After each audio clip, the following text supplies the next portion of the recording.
Hi there. In this video I want to help you do two different things. One, I want to help you get ready for the discussion you're going to have, the Jigsaw discussion, where you talk with others about the materials that you read for this week. I want to help make sure that you can have an academic discussion as you're doing this. And I want to show you how those two things that we talked about, community and rigor, can each be done in this discussion. And then later in the video, I'll give you some tips on how you can start doing some academic research. But first, let's talk about how you can be academic in the Jigsaw discussion you're having with your peers later this week. Going back to our definition of what academic is, I want to focus on how you can show both community and rigor in your discussions. Let's start with community. The simplest way I can explain community when having a discussion is, first, when you're having a discussion, you're having a discussion with explicit mention of what other people have said about this topic. You're referring to other scholars and people contributing to this discussion that you're contributing to. And you do that, first of all, by explicitly telling us what others have said and saying where that comes from. This involves mentioning the sources that you've learned from. Let's just review some of the different things where you can cite and say you got information to show that you're engaged in this community about YouTube. There's this article from Credo Reference about YouTube and video exchange that you can reference. You can use the Credo, or you can use the name of the author, Douaziz, down here. There's also a reading about what platforms are. You can refer that by its title, the platform business model, by the source, Applico, the company. There was that book that you read a chapter of by Burgess and Green. You can reference those authors' names, or you can call it by the name of the book, YouTube and Participatory Culture. Of course, there's the talks we have too. There's Burgess's talk about the Jose history Van and Dyke future and of Thomas YouTube. Pearl talk about how the socio.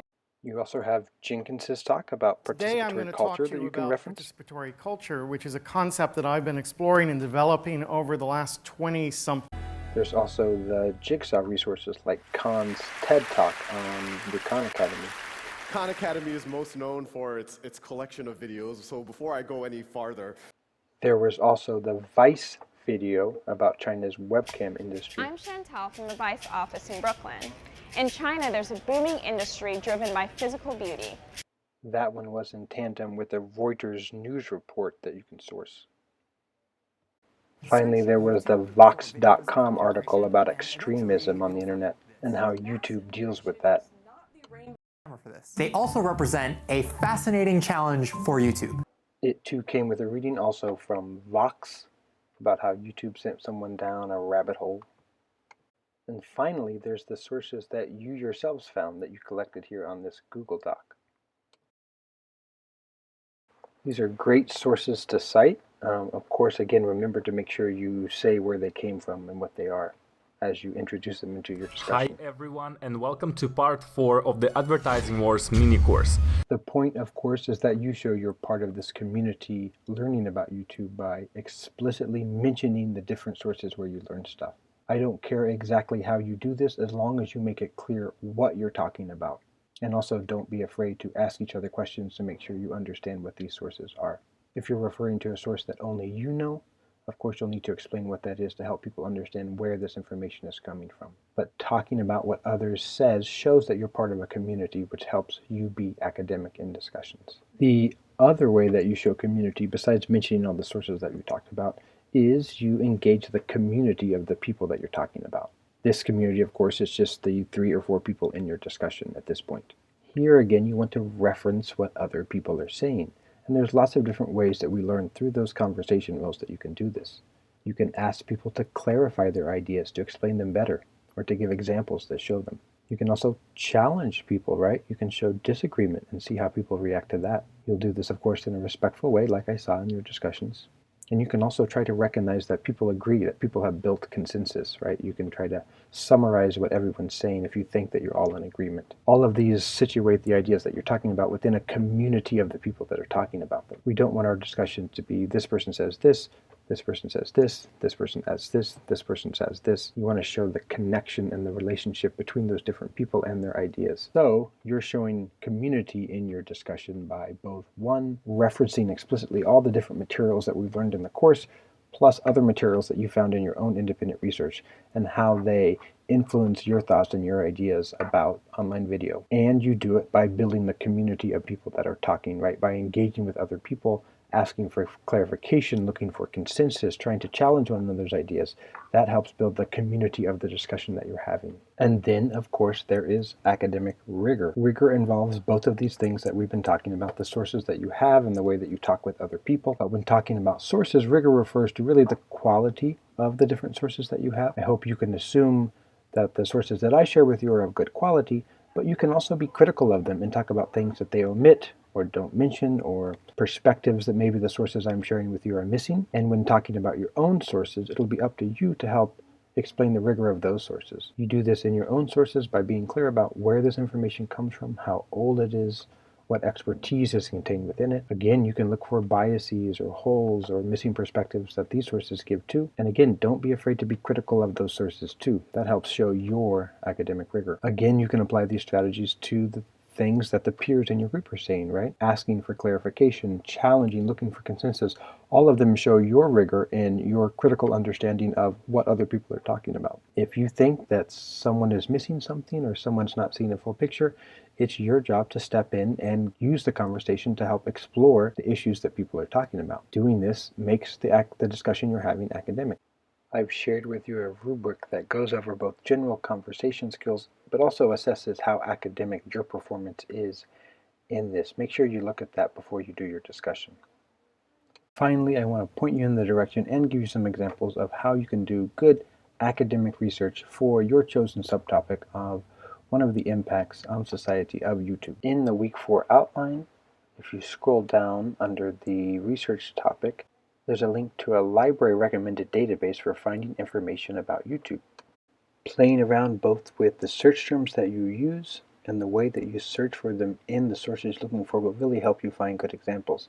This is something I've talked about with my themes, branding, and kids. Let's see what we can find. Looking through these, I see kids, YouTube, I don't know what that is. Oh, here we have unboxing. Unboxing was something that I talked about when I was looking at those Slick Slime Slam videos. I see that it's a conference paper here. What's it about?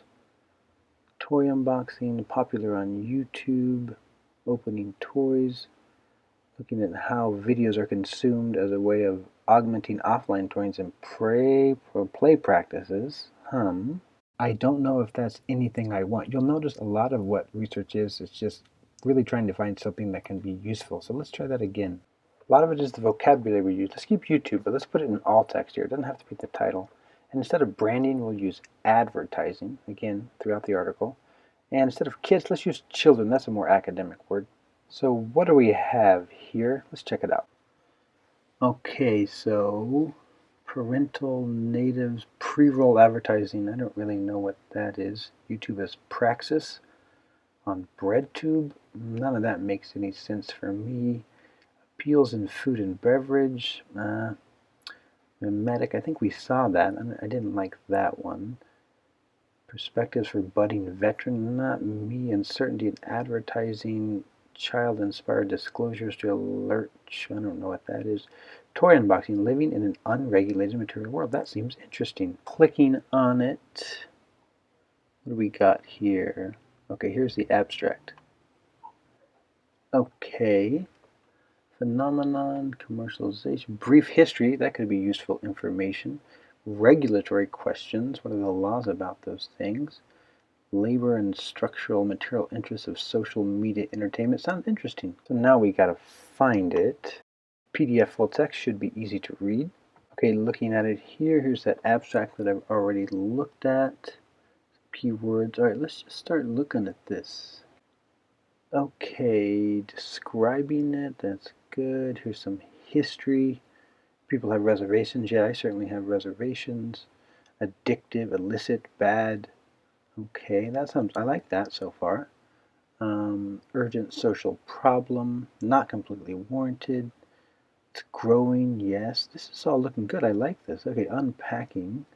This is what people are saying about this. I think this is good. You'll see I had to scroll down a little bit to find something, and then I read the abstract. I like that, so I clicked on it, and I kind of scrolled through it again, and it seemed to be looking good. So now I'm going to take that, print it, and then read it closer. Start taking some notes, circling things, coming up with ideas, and seeing how this fits in with how I understand this phenomena.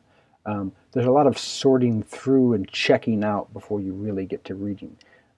The point here is to find something that's academic, yes, but something that really matches what you want to talk about, and that'll take some sorting to do. On that Week 4 outline, there's also a couple of places where you can click to get help, both directly to a librarian or the Arts and Humanities who helps EAP students, her direct contact information.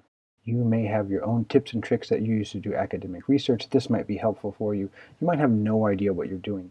Don't be afraid to use the resources that you have, even though we're doing things remotely. I hope having a good first stab at this as you do this assignment will really set you forward to knowing what you're doing when you start your research for your final project. I'll be sharing hopefully more resources from the librarian as we get further into our final project, but I just wanted you to see this and see how I do it very quickly to kind of give you an idea of what's involved in doing this research. Happy discussing, happy academic discussions, and good luck on your research. I look forward to seeing what you guys can come up with.